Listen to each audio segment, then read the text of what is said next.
I didn't know anything about interior design, honestly, as I was growing up. I was just immersed in art, like I had mentioned before. And just before I came on to the interview, I did some research because I needed to know how I was going to answer that question. And so interior design didn't really become a reality to me until I was in high school. And the exposure came from HGTV. So HGTV was birthed in 1994.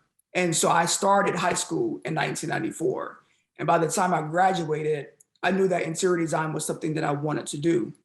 I also was very instrumental in helping like raise my brother and sister, keeping them in line and going to school and being hands-on in the house. So in doing so, I would make sure that the home was clean. Mm. But I wouldn't just vacuum the floor or dust down the counters. I always wanted to see the space evolve and change differently. So my mom would come home, and every time I would clean the house, the dining room was in a different area, the sofa was in another area, whether it was catty cornered or something. I just wanted it to look unique, different, and new.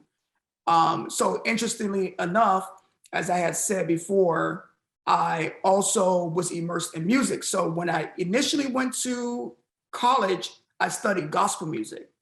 But unfortunately, the school that I was going to, I didn't feel like I was getting the education I wanted. And so I had to stop and reflect, what else is it that I can do? And so I decided, oh, I'll become an interior decorator. And in doing so, I had to learn the difference between interior decorating and an interior designer. And so that's when the education started. And I enrolled in Miami-Dade Community College, did all of my remedial courses first, the reading, the writing, math, and then I started interior design because I didn't want that to kind of interfere with what I was passionate about. Once I started focusing on design, I just wanted to focus on design completely.